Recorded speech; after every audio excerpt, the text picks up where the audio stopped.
어떤 사람들은 태어나는 순간부터 환영받습니다. 어떤 사람들은 그렇지 않죠. 부모에게 버려지고 남편에게 지워지고 세상에 단 한 번도 제대로 불린 적 없는 이름을 가진 여자. 마루 끝에 앉아있던 그 아이가 529억을 만들어 자기 이름을 세상에 새기기까지. 혹시 이런 이야기가 마음에 닿으셨다면 구독과 좋아요 눌러주세요. 끝까지 함께 해주시면 감사하겠습니다. 지금부터 시작합니다. 2025년 서울 성수동. 아직 해가 뜨지 않은 새벽 5시. 골목은 조용합니다. 가끔 청소차 소리, 가끔 배달 오토바이 소리. 그 외엔 아무것도 없습니다. 그 골목 끝 2층 건물. 불이 켜진 창문이 하나 있습니다. 안으로 들어가 보면 책상 하나, 의자 하나, 노트북 하나, 그리고 여자 한 명. 나이 44. 박수현. 그녀는 서랍 안쪽에서 무언가를 꺼냅니다. 낡은 노트입니다. 표지가 닳았습니다. 모서리가 접혔습니다. 오래된 물건입니다. 수연은 천천히 노트를 펼칩니다. 첫 페이지. 볼펜으로 꾹꾹 눌러 쓴 글씨. 또렷하게 한 글자씩 쓰여져 있습니다. 나는 버려진 적이 있다. 수연이 그 문장을 한참 들여다봅니다. 지우지 않습니다. 고치지 않습니다. 그냥 봅니다. 마치 오래된 상처를 확인하듯, 아프지 않은지 눌러보듯. 이 노트를 처음 쓴 건 7년 전이었습니다. 창신동 쪽방. 이불 위에 엎드려서 손이 떨리면서 그 문장을 썼습니다. 당시엔 고백이었습니다. 지금은 출발점입니다. 같은 문장인데 읽히는 무게가 다릅니다. 수연이 볼펜을 집어듭니다. 새 페이지를 엽니다. 그리고 씁니다. 오늘 오픈 체크리스트. 진열 순서. 조명 각도. 꽃 위치. 수연은 담담하게 첫 손님 응대 멘트를 씁니다. 오늘은 수연 컬렉션 성수동 플래그십 스토어 오픈 날입니다. 연 매출 529억. 팔로워 200만 명. 하지만 수연이 오늘 아침 가장 먼저 한 일은 그 낡은 노트를 꺼내 읽는 것이었습니다. 잊지 않기 위해서입니다. 어디서 왔는지를. 이야기는 1980년대 말로 거슬러 올라갑니다. 충남 홍성. 차로 2시간. 버스로 3시간. 논과 밭이 번갈아 나오는 그 길 끝에 작은 마을이 있었습니다. 황토 담벼락. 낮은 슬레이트 지붕. 마당엔 장독대. 처마 밑엔 고무신 여러 켤레. 박씨 집안이었습니다. 7남매. 위로 언니 넷. 아래로 여동생 하나. 남동생 하나. 그 가운데 6째 수연이 있었습니다. 이 집안에는 규칙이 있었습니다. 말로 정한 적은 없지만 모두가 아는 규칙. 밥상머리 맨 윗자리는 아버지. 그 옆은 아들. 딸들은 나머지 자리를 나눠 앉았습니다. 남동생 이름은 박성호. 막내이자 외아들. 집안의 해였습니다. 성우가 밥을 먹으면 잘 먹는다고 했습니다. 성우가 학교에서 1등을 하면 동네방네 자랑했습니다. 성우가 아프면 어머니가 밤새 옆에 앉았습니다. 수연은 달랐습니다. 수연이 밥을 먹어도 아무 말이 없었습니다. 수연이 받아쓰기 100점을 받아와도 어머니는 한 번 보고 밥상으로 돌아갔습니다. 수연은 어릴 때 이런 생각을 했습니다. 내가 투명인간인가? 아니면 원래 딸은 이렇게 사는 건가? 둘 중 하나라고 생각했습니다. 그 어느 쪽도 수연의 잘못은 아니었는데 수연은 오랫동안 자기 탓이라고 믿었습니다. 마루 끝. 그게 수연의 자리였습니다. 밥상이 안방에 차려지면 수연은 마루에 나와 앉았습니다. 찬밥, 김치 한 가지, 국 한 그릇. 누가 내쫓은 건 아니었습니다. 그냥 그게 당연한 것처럼 됐습니다. 어느 날 수연이 안방 문을 열었습니다. 밥상 앞에 자리가 하나 비어 있었습니다. 수연이 조심스럽게 앉았습니다. 어머니가 돌아봤습니다. 아무 말도 하지 않았습니다. 하지만 그 눈빛이 수연을 다시 마루로 돌려보냈습니다. 어떤 말은 눈빛으로 충분합니다. 유일하게 수연의 이름을 불러준 사람이 있었습니다. 친할머니였습니다. 할머니는 수연을 볼 때마다 말했습니다. 우리 수연이 왔나? 이리 와 앉아. 그 목소리가 좋았습니다. 수연은 할머니 방에 자주 갔습니다. 할머니 무릎에 기댔습니다. 할머니는 수연의 머리를 쓸어줬습니다. 말이 많지 않아도 그 손이 따뜻했습니다. 할머니가 돌아가신 건 수연이 12살 때였습니다. 그날 이후 수연을 이름으로 불러주는 사람이 집안에서 사라졌습니다. 수연이 10살이 되던 겨울, 열이 났습니다. 처음엔 가벼운 감기인 줄 알았습니다. 하지만 이틀이 지나도, 사흘이 지나도 열은 내리지 않았습니다. 이마가 뜨겁고 몸을 가누기 힘들었습니다. 어머니는 바빴습니다. 성호밥 챙기랴, 밭을 나가랴. 수연은 방 구석에 혼자 누워 있었습니다. 물 한 컵 떠다 줄 사람이 없었습니다. 스스로 일어나 부엌에 가서 물을 마셨습니다. 그리고 다시 쓰러졌습니다. 나흘째 되던 날, 아버지가 들어왔습니다. 수연을 내려다봤습니다. 한참을 봤습니다. 그리고 말했습니다. 일어나봐. 무감하게 던지듯 말을 했습니다. 그것이 더 서늘하게 느껴졌습니다. 수연이 일어났습니다. 아버지가 등을 내밀었습니다. 수연은 엎였습니다. 병원에 가나 보다 생각했습니다. 따뜻했습니다. 아버지 등이 처음으로 따뜻하게 느껴졌습니다.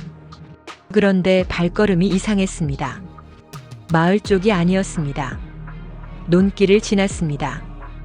밭길을 지났습니다. 나무가 우거지기 시작했습니다. 산이었습니다.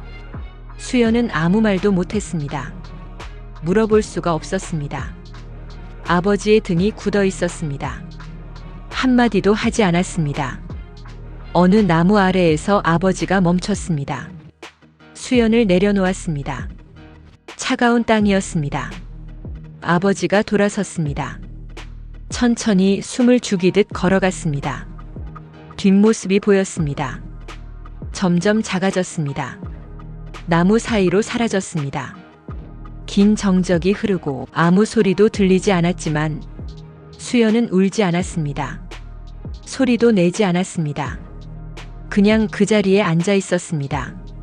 하늘이 흐렸습니다. 바람이 불었습니다. 몸이 떨렸습니다.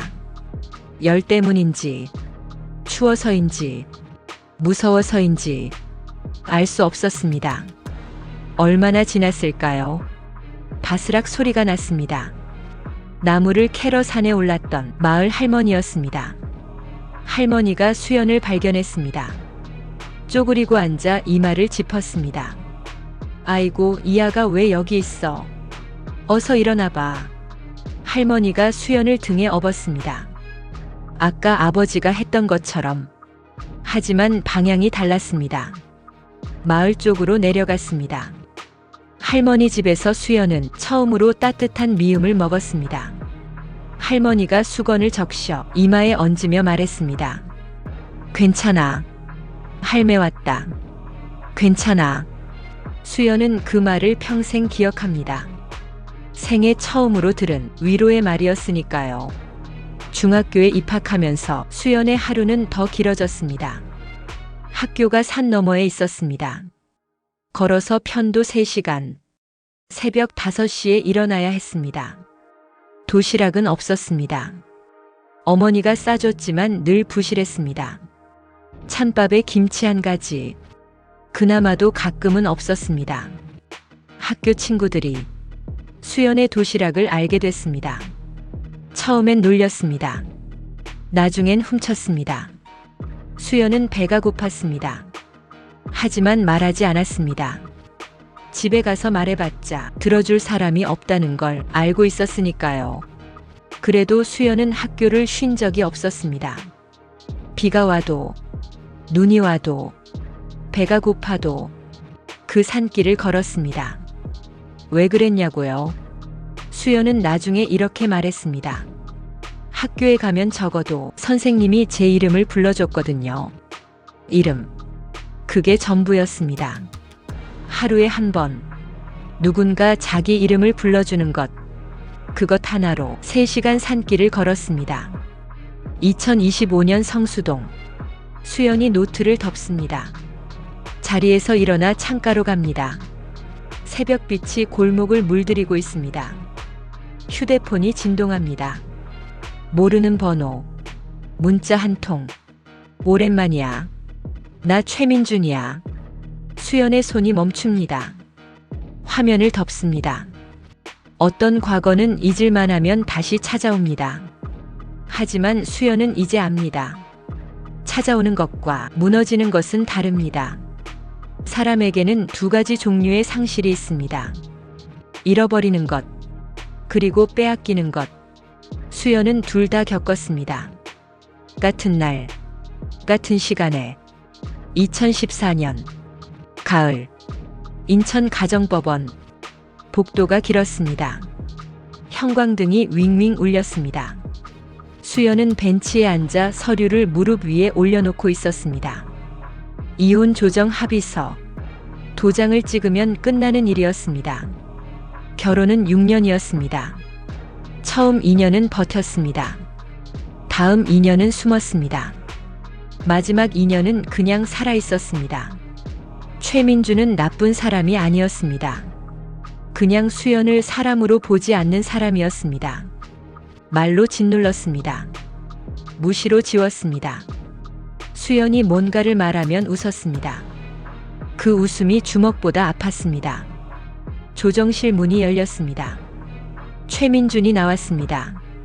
눈을 마주치지 않았습니다. 변호사가 서류를 내밀었습니다. 수연이 도장을 찍었습니다. 그 순간 옆방 문이 열렸습니다. 수아였습니다. 7살. 사회복지사 손을 잡고 서 있었습니다.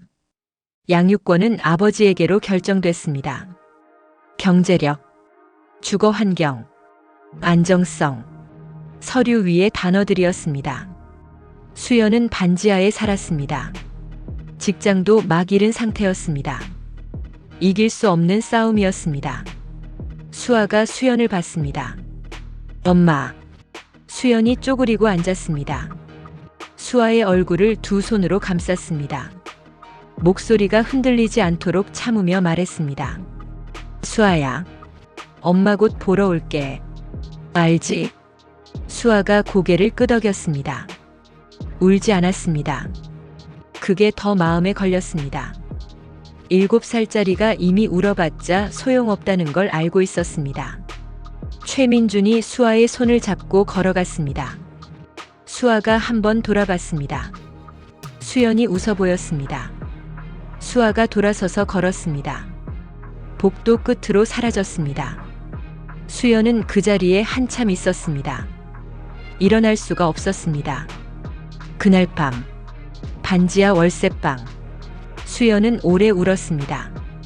소리를 냈습니다. 참지 않았습니다. 어릴 때는 울면 혼났습니다. 결혼하고 나서는 울면 비웃었습니다. 그래서 늘 삼켰습니다. 그날 처음으로 실컷 울었습니다. 벽이 얇은 반지하였습니다. 옆집에 다 들렸을 겁니다. 상관없었습니다. 다음 날 아침, 수연은 일어났습니다. 세수를 했습니다. 밥을 먹었습니다. 마음을 단단히 먹기로 다짐했습니다. 우는 것과 포기하는 것은 다른 일이니까요. 수연은 그걸 알고 있었습니다. 어릴 때부터 산에 버려지고 나서도 일어났으니까요. 이미경을 처음 만난 건 물류회사 창고였습니다. 2010년, 수연이 입사 첫날, 무거운 박스를 혼자 들여다 허리를 삐끗했습니다. 옆에서 누군가 받아줬습니다. 미경이었습니다. 언제나 밝고 생생한 모습을 보여주는 친구.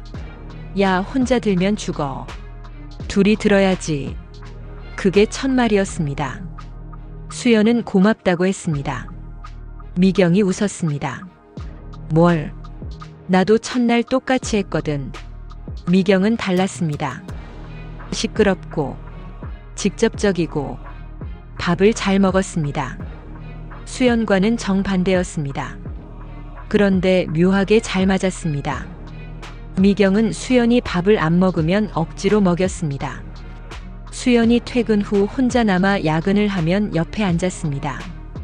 이유를 묻지 않고 그냥 같이 있었습니다. 수연은 그런 사람을 처음 만났습니다.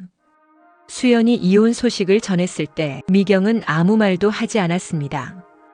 다음 날 반지하 월세방 앞에 나타났습니다. 손에 라면 2봉지를 들고 아무렇지 않게 툭 던지며 말합니다. 나 밥 안 먹었어. 같이 먹자. 수연이 문을 열었습니다. 미경이 들어왔습니다. 냄비를 올렸습니다. 물을 부었습니다. 라면이 끓는 동안 아무 말도 하지 않았습니다.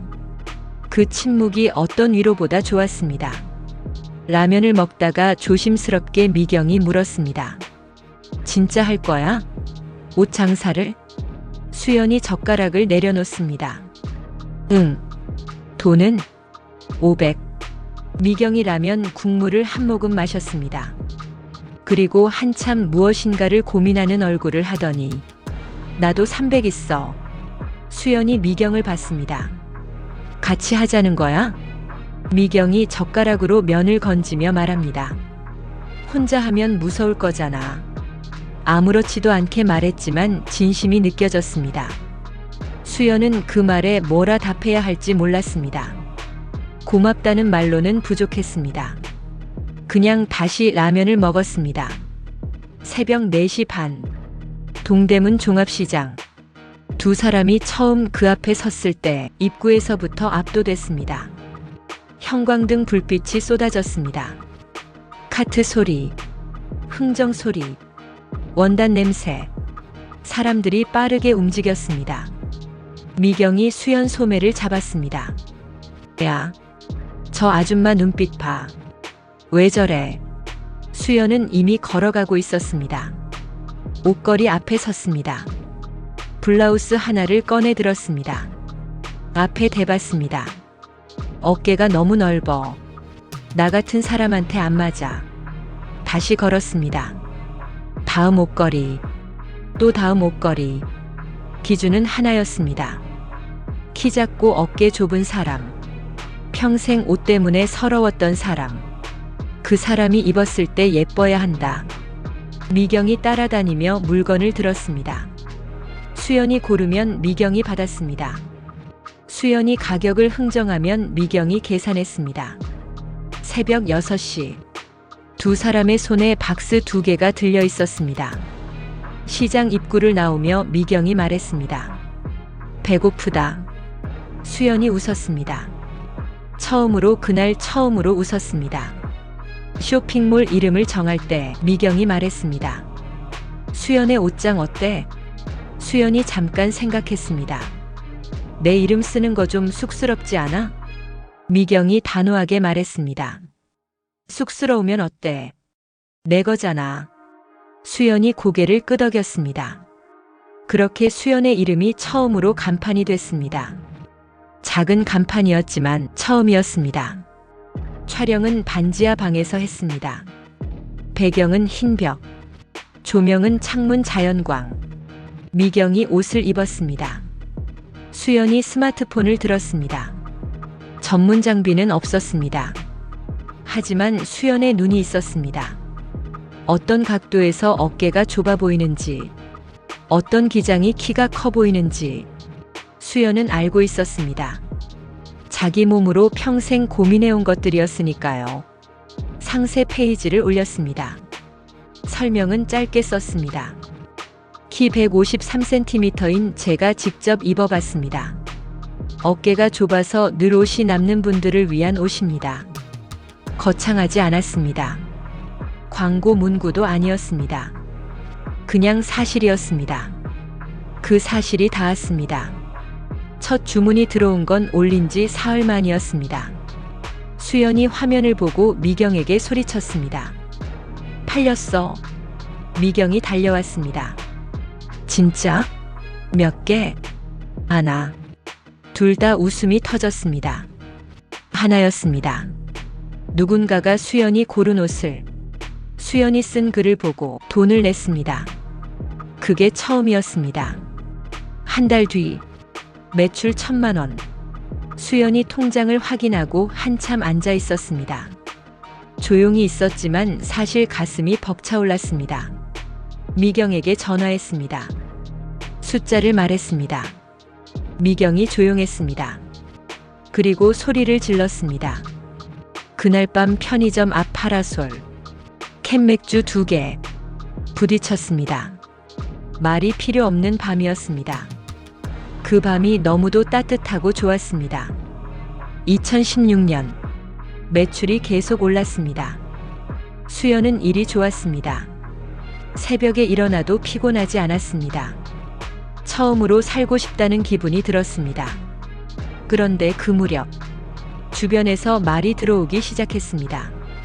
지인의 지인, 지인의 소개, 이런 말들이었습니다. 지금이 기회예요. 창고 크게 잡아야 해요. 직원 뽑아야 할 때예요. 혼자선 못 따라가요. 수연은 들었습니다. 조금씩 흔들리는 부분이 있었지만 성장 곡선이 보였습니다. 욕심이 생겼습니다. 하지만 미경이 처음으로 반대했습니다. 수연아, 지금 너무 빨리 가는 거 아니야? 우리 아직 기반이 없잖아. 수연이 웃으며 말했습니다. 미경아, 나 이제 좀 알 것 같아. 이번엔 내가 맞아. 미경이 입을 다물었습니다. 더 말하지 않았습니다. 그 침묵이 균열의 시작이었습니다. 2025년 성수동 사무실 앞 최민준이 서류 봉투를 들고 서 있습니다. 수연이 문을 밀고 나갑니다. 두 사람의 눈이 마주칩니다. 들어오세요. 수연이 먼저 돌아서서 걷습니다. 흔들리지 않습니다.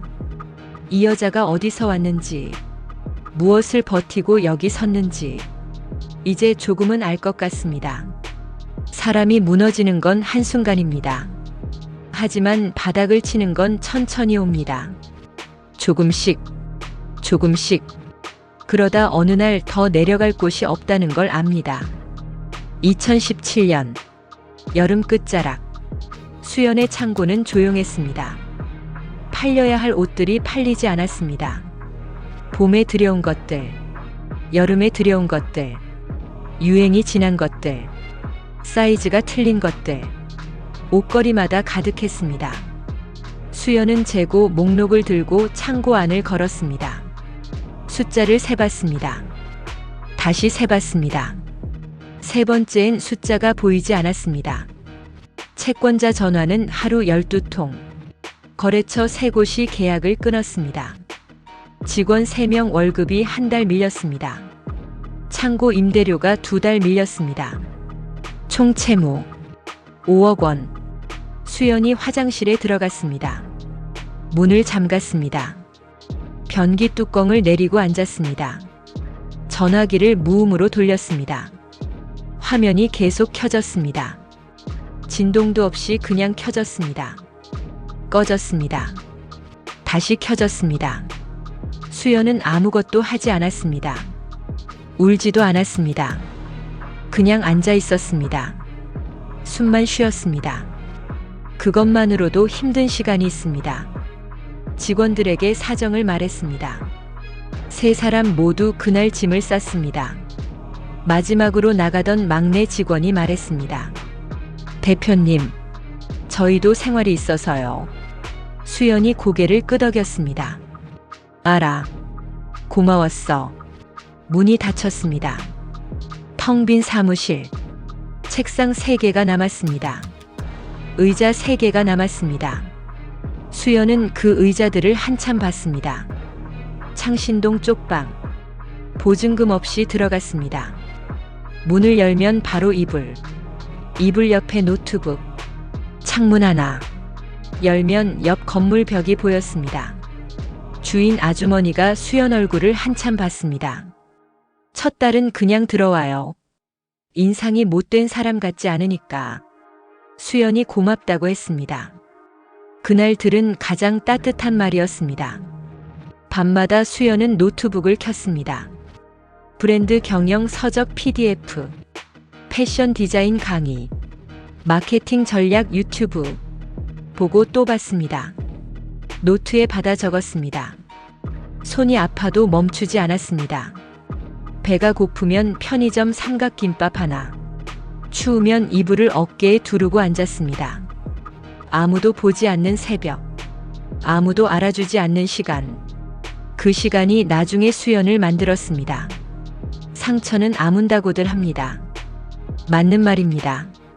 하지만 아문 자리를 누군가 다시 건드릴 때가 있습니다. 그때 알게 됩니다. 완전히 나은 게 아니었다는 걸. 2025년 현재 수연의 사무실, 테이블을 사이에 두고 두 사람이 앉았습니다. 최민준이 봉투를 열었습니다.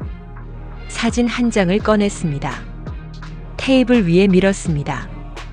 17살 수아였습니다. 교복을 입고 웃고 있는 사진. 수연이 사진을 봤습니다. 손을 움직이지 않았습니다. 최민준이 말했습니다. 수아가 요즘 엄마 얘기를 많이 하더라고. 보고 싶다고. 수연이 눈을 들었습니다. 그래서요. 최민준이 봉투를 앞으로 밀었습니다. 양육비 문제는 이제 법대로 정리해야 할 것 같아서. 수아도 크고 있으니까. 수연은 봉투를 보지 않았습니다. 사진만 봤습니다. 17살 수아. 웃고 있는 얼굴. 저 웃음이 진짜인지 아닌지 그게 더 궁금했습니다. 최민준이 일어났습니다. 생각해봐. 연락해. 문이 닫혔습니다. 수연은 사진을 손에 들었습니다. 한참 들여다봤습니다. 수아가 웃을 때 눈꼬리가 내려갑니다. 수연이랑 똑같습니다. 그걸 지금 처음 알았습니다. 10년을 잃었습니다. 그날 밤 수연은 수아에게 전화를 걸었습니다. 몇 번이고 번호를 눌렀다 껐습니다. 받을지 모릅니다. 받아도 뭐라 할지 모릅니다. 하지만 걸었습니다. 3번 울렸습니다. 받았습니다. 수아야. 짧은 침묵. 그리고 수아의 목소리. 엄마. 나 엄마 생각했어. 수연이 말을 잇지 못했습니다. 손으로 입을 막았습니다. 눈물이 났습니다. 소리는 내지 않았습니다. 수아야. 엄마도 많이 생각했어. 전화를 끊고 수연은 한참 움직이지 않았습니다. 창밖을 봤습니다. 서울 밤이 내려다 보였습니다. 불빛이 많았습니다. 저 불빛 중 하나가 수아가 있는 곳이겠지. 같은 하늘 아래, 같은 도시 안에. 그런데 이렇게 멀었습니다. 수연은 그날 처음으로 제대로 울었습니다. 억울해서가 아니었습니다. 분해서가 아니었습니다. 그냥 보고 싶어서. 그것뿐이었습니다. 사람을 잃는 데는 2가지가 있습니다. 갑자기 잃는 것, 그리고 조금씩 잃어가다 어느 날 깨닫는 것. 미경은 2번째였습니다. 미경이 흔들리기 시작한 건 사실 한참 전이었습니다. 2017년 봄, 창고 계약을 하던 날부터였습니다. 미경은 말렸습니다. 수연은 밀어붙였습니다. 그게 첫 번째 금이었습니다. 채무가 쌓이면서 미경도 함께 흔들렸습니다. 보증을 선 건 아니었지만 수연 곁에서 같이 뛰었습니다. 독촉 전화를 옆에서 들었습니다. 채권자들이 찾아오면 옆에서 막았습니다. 밤새 같이 재고를 세웠습니다. 그러면서 미경의 일상이 무너졌습니다. 자기 일도 뒤처졌습니다. 가족에게도 소홀해졌습니다. 잠을 못 잤습니다. 밥을 제때 못 먹었습니다. 어느 날 미경의 남편이 말했습니다. 미경아, 너 요즘 내 삶이 없어. 수연이가 소중한 건 알겠는데 너는 어떡할 거야? 미경은 그 말에 아무 대답도 못했습니다. 틀린 말이 아니었으니까요. 어느 날 오후, 미경이 수연 앞에 앉았습니다. 커피가 2잔 있었습니다. 미경이 자기 컵을 2 손으로 감쌌습니다. 말을 꺼내기가 어려운 얼굴이었습니다. 수연아. 수연이 봤습니다. 나 못하겠어. 미안해. 수연은 미경을 봤습니다. 한참 봤습니다. 미경의 눈밑이 거뭇했습니다. 살이 빠져 있었습니다. 몰랐습니다. 미경이 이렇게 됐는지 내가 너무 못 봤습니다. 수연이 말했습니다. 알아. 고생했어. 미경이 고개를 들었습니다. 눈이 빨개졌습니다. 수연아, 나는 그냥. 괜찮아. 수연이 먼저 자리에서 일어났습니다. 미경의 어깨를 한 번 손으로 짚었습니다. 말이 없었습니다. 그 손이 모든 말이었습니다. 미경이 나갔습니다. 문이 닫혔습니다. 수연 혼자 남았습니다. 창문을 바라보는 수연의 뒷모습은 외로워 보였습니다. 그날 밤, 수연은 오래 앉아 있었습니다. 노트를 펼쳤습니다. 백지를 한참 봤습니다. 이제 정말 아무도 없습니다. 채권자들만 있습니다. 빚만 있습니다. 그리고 나만 있습니다. 어느 시기든 결단이 필요했습니다. 수연이 볼펜을 들었습니다. 그리고 한 줄을 적었습니다. 내 이름을 건 옷을 만들겠다. 버려진 적 있는 사람이 또 한 번 혼자가 됐습니다. 하지만 이번엔 달랐습니다. 스스로 선택한 혼자였습니다. 그리고 그 혼자 안에 이름 하나를 품었습니다. 자기 이름을 건다는 건 단순히 간판을 다는 일이 아닙니다.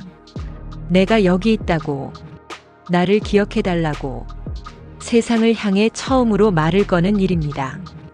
2020년 봄, 수연은 작은 스튜디오를 하루 빌렸습니다. 장비는 없었습니다. 큰 창문 하나, 오전 햇살이 들어오는 방향을 미리 확인해 뒀습니다. 모델 공고를 냈습니다. 조건은 딱 하나였습니다. 키 155cm 이하, 40대 이상, 일반 여성, 전문 모델 사절. 촬영 당일 6명이 왔습니다. 43세 주부, 46세 식당 사장, 51살의 격리, 55세 꽃집 주인, 49의 학교 급식 조리사, 53세 버스 회사 안내원. 저마다 어색한 얼굴로 서 있었습니다. 옷을 예쁘게 입어본 적이 오래된 얼굴들이었습니다. 수연이 첫 번째 여성에게 옷을 건넸습니다. 탈의실에서 나온 그녀가 거울 앞에 섰습니다. 한참 봤습니다. 자기 모습을. 그리고 작게 말했습니다. 어깨가 딱 맞네. 수연이 웃었습니다. 그렇죠. 그 어깨에 맞게 만든 거예요. 여성이 거울에서 눈을 떼지 못했습니다. 나한테 맞는 옷이 있는 줄 몰랐어요. 수연이 카메라를 들었습니다. 셔터를 눌렀습니다. 그 표정을 담았습니다. 온라인 스토어 오픈. 수연은 광고를 사지 않았습니다. 대신 스마트폰을 들고 자신의 얼굴을 찍었습니다. 민낯이었습니다. 아침에 일어나 눈이 부은 얼굴, 지하철 안 얼굴, 퇴근 후 라면 끓이는 손, 그리고 짧게 썼습니다. 저는 키가 작고 어깨가 좁습니다. 오래도록 내 몸에 맞는 옷을 찾지 못했습니다. 그래서 직접 만들었습니다. 댓글이 달렸습니다. 처음엔 하나, 다음 날엔 10, 그 다음 주엔 수백. 저도 평생 어깨가 남는 옷만 입었어요. 이 옷 입고 처음으로 예쁘다는 말 들었어요. 왜 우는지 모르겠는데 읽다가 울었어요. 저도 그런 집에서 자랐어요. 대표님 글 보고 힘났어요. 수연은 댓글 하나하나에 직접 답했습니다. 밤 12시가 넘어도, 새벽 2시가 넘어도, 한 사람도 그냥 지나치지 않았습니다. 그게 브랜드가 됐습니다. 옷이 아니라 사람이 됐습니다. 수연이라는 사람. 평생 이름 불리지 못했던 사람이 이제 200만 명이 이름을 기억하는 사람이 됐습니다. 빚을 다 갚는 날이 옵니다. 화려하지 않습니다. 통장 화면 하나, 숫자 하나, 그게 전부입니다. 하지만 그 숫자 뒤에 5년이 있습니다. 2022년 늦가을, 수연이 마지막 이체를 완료했습니다. 화면을 확인했습니다. 잔액이 줄었습니다. 채무가 사라졌습니다. 수연은 한참 그 화면을 봤습니다. 아무것도 하지 않았습니다. 눈물도 나지 않았습니다. 그냥 비어 있었습니다. 좋은 의미로 5억이었습니다. 5년이었습니다. 편의점 삼각김밥으로 버틴 겨울이 있었습니다. 모르는 번호를 피해 다닌 봄이 있었습니다. 쪽방 이불 안에서 강의를 들은 여름이 있었습니다. 그 모든 계절이 지금 이 화면 하나로 끝났습니다. 수연이 전화를 들었습니다. 미경이었습니다. 미경아, 다 갚았어. 전화기 너머가 조용했습니다. 그리고 미경이 울었습니다. 말없이 그냥 울었습니다. 수연도 소리 없이 눈물이 흘렀습니다. 두 사람 다 아무 말도 하지 않았습니다. 그 침묵이 5년을 함께 담고 있었습니다. 며칠 뒤 동대문 시장 앞 처음 새벽을 함께 걸었던 그 골목. 미경이 먼저 와 있었습니다. 패딩을 껴입고 입김을 내뿜으며 수연이 다가갔습니다. 미경이 돌아봤습니다. 미안했어. 그때 수연이 고개를 저었습니다. 아니야. 고마웠어. 처음부터 같이 걸어줘서. 두 사람이 나란히 섰습니다. 새벽 4시 반. 시장은 여전히 돌아가고 있었습니다. 카트 소리, 형광등 불빛, 원단 냄새. 7년 전과 똑같았습니다. 달라진 건 두 사람의 얼굴이었습니다. 그때는 두려웠습니다. 지금은 그냥 익숙합니다. 그리고 그 익숙함이 두려움보다 훨씬 단단하다는 걸 두 사람은 알고 있었습니다. 두려움이 사라지는 건 용감해져서가 아닙니다. 더 잃을 게 없어서도 아닙니다. 지나온 길이 내 편이 됐을 때입니다. 그때 사람은 비로소 흔들리지 않습니다. 수연은 변호사와 함께 최민준을 만났습니다. 장소는 수연이 정했습니다. 자기 사무실이었습니다. 테이블 위에 서류를 먼저 올려놓았습니다. 최민준이 들어왔습니다. 수연이 자리에서 일어나지 않았습니다. 앉은 채로 눈을 맞췄습니다. 최민준이 앉았습니다.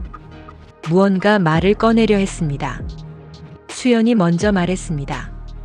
수아 만나는 건 법대로 하겠습니다. 면접 교섭 신청할게요. 최민준이 입을 열었습니다. 수연이 차갑고 단호하게 계속 말했습니다.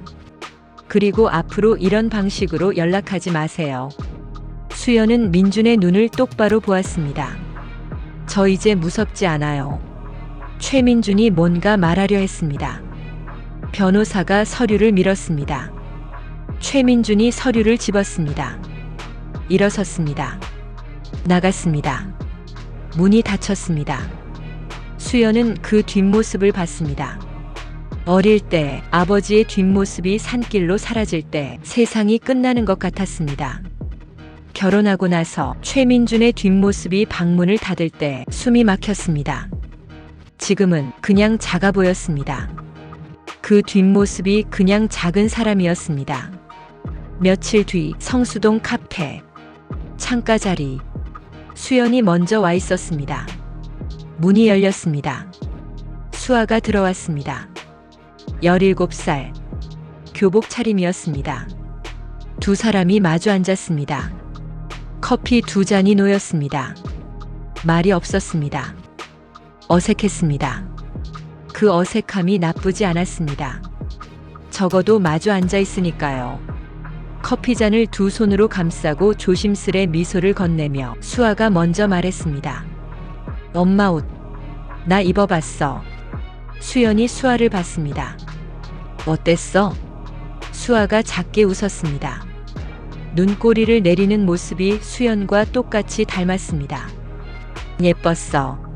수연이 천천히 손을 내밀었습니다. 테이블 위로. 수아가 그 손을 봤습니다. 잠깐 멈췄습니다. 그리고 잡았습니다. 꽉. 말은 없었습니다.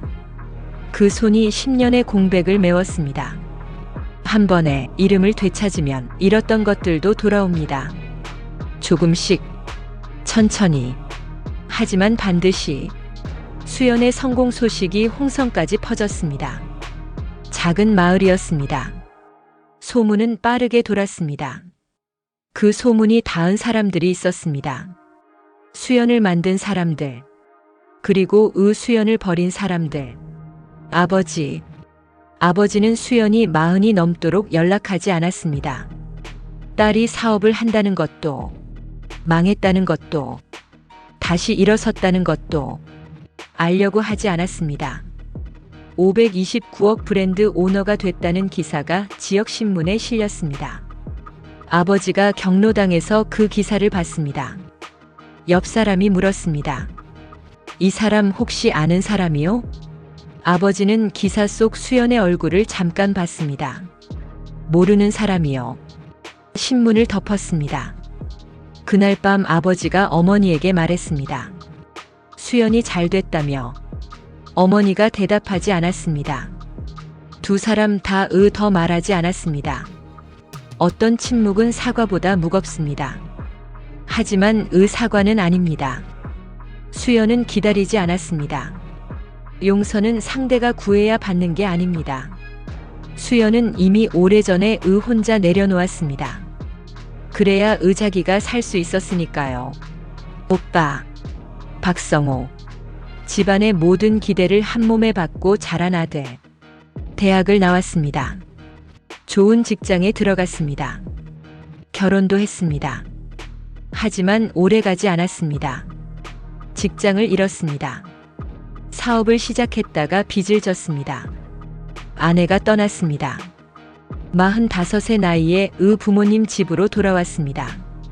어머니는 여전히 성호의 밥을 먼저 차렸습니다.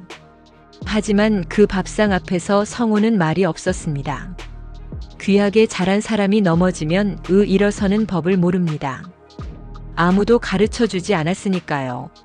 수연은 성호의 소식을 들었습니다. 미워하지 않았습니다. 성호도 피해자였습니다. 다른 방식으로 그 집안의 피해자였습니다. 지나친 사랑도 사람을 망칩니다. 언니들. 6딸 중 수연만 떠난 게 아니었습니다. 언니들도 저마다 살았습니다.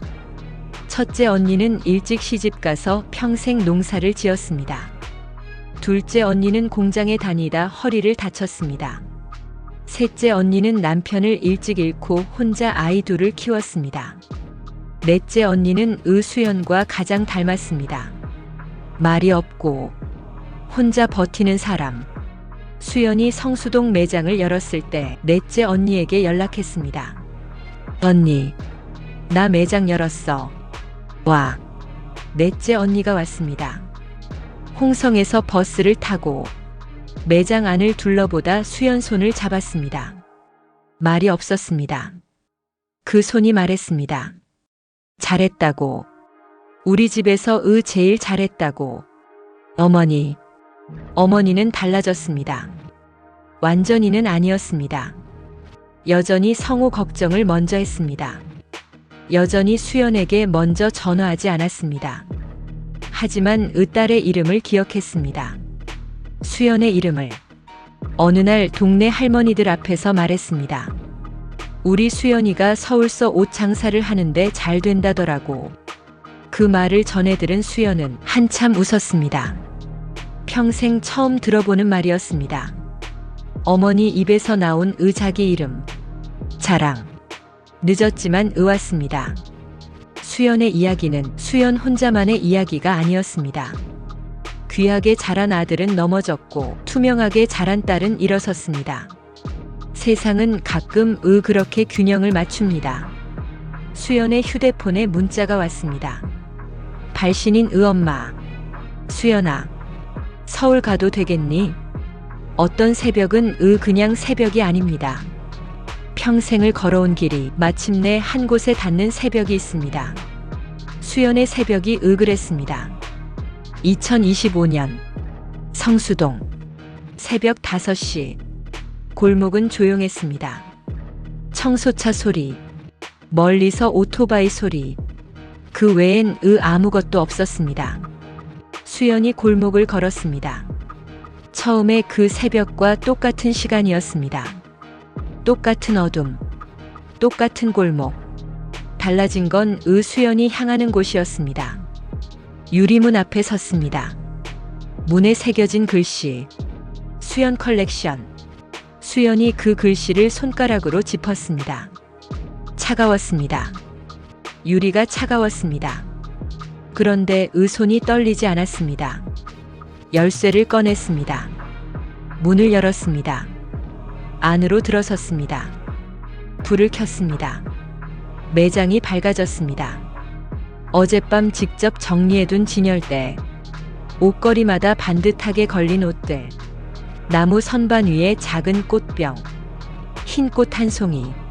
수연이 어젯밤 퇴근길에 사온 것이었습니다. 수연이 매장 안을 천천히 걸었습니다. 옷걸이 하나를 반듯하게 고쳤습니다. 진열대 위 꽃병 위치를 조금 옮겼습니다. 조명 각도를 확인했습니다. 별거 아닌 것들이었습니다. 하지만 수연은 서두르지 않았습니다. 이 공간이 자기 것이라는 게 아직도 실감이 나지 않았습니다. 반지하 월세방이 생각났습니다. 창신동 쪽방이 생각났습니다.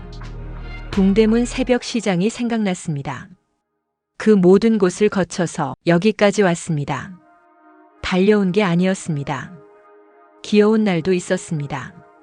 엎드려서 버틴 날도 있었습니다. 그래도 왔습니다. 수연이 의자에 앉았습니다. 서랍에서 낡은 노트를 꺼냈습니다. 첫 페이지를 펼쳤습니다. 나는 버려진 적이 있다. 노트를 덮었습니다. 자리에서 일어났습니다. 오늘 할 일이 있었습니다.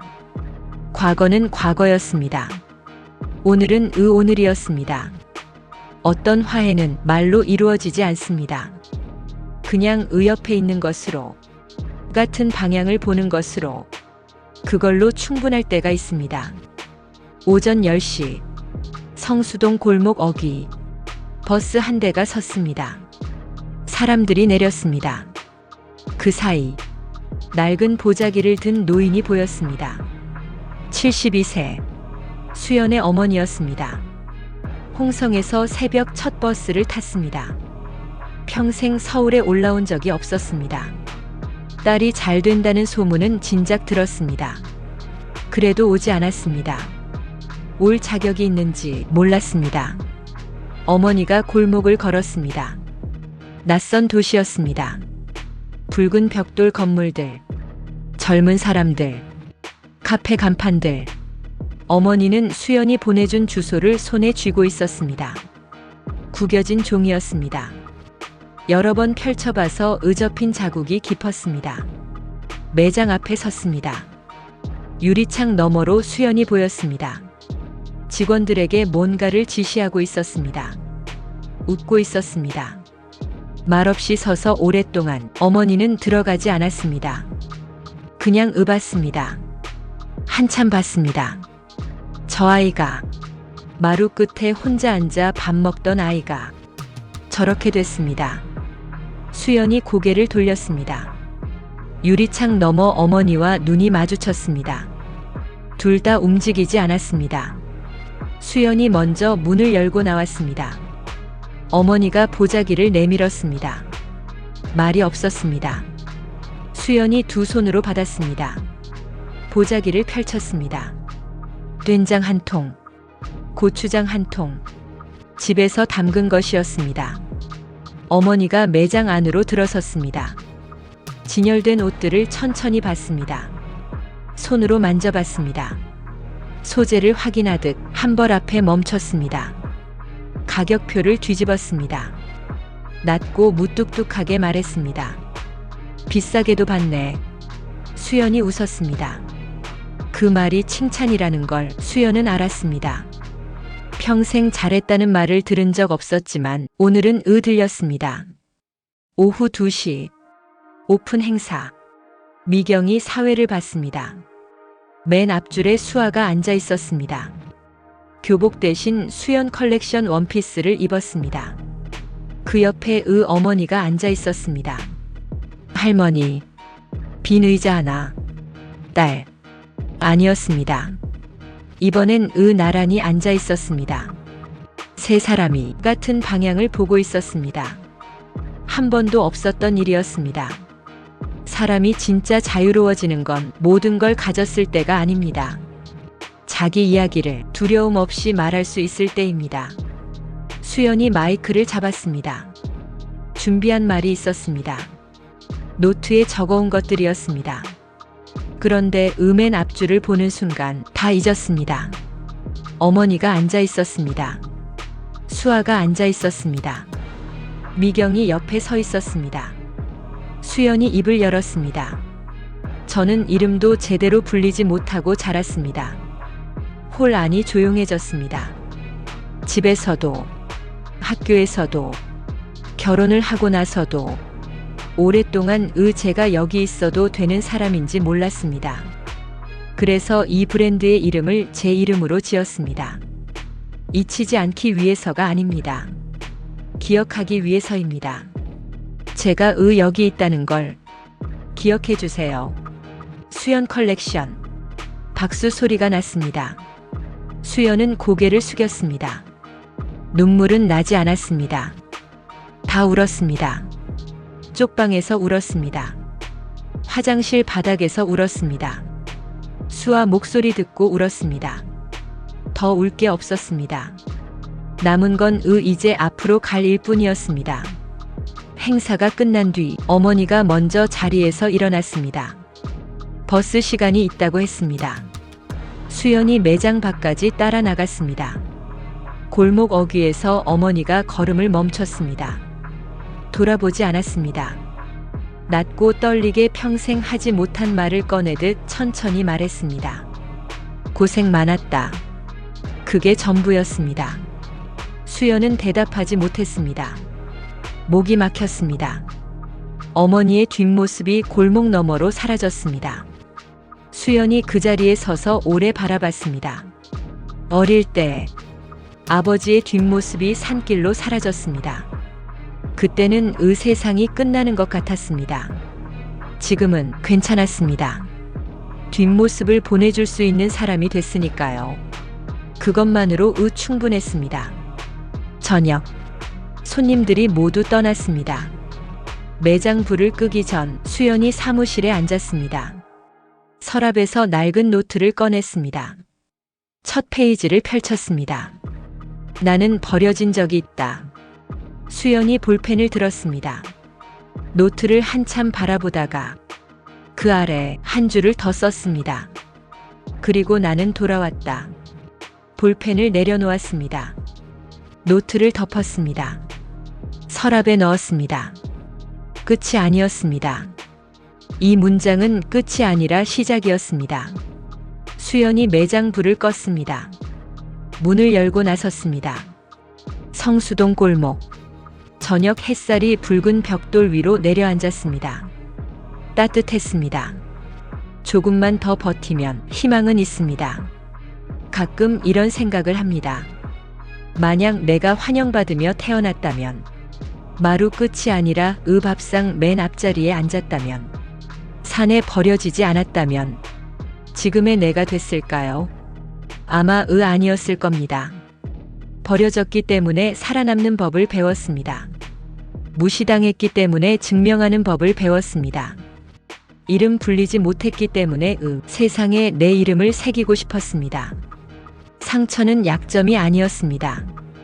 그게 나의 출발점이었습니다. 당신에게도 묻고 싶습니다. 당신을 가장 힘들게 했던 그것이 어쩌면 당신을 가장 강하게 만든 것은 아닌가요? 당신의 이야기도 아직 끝나지 않았습니다.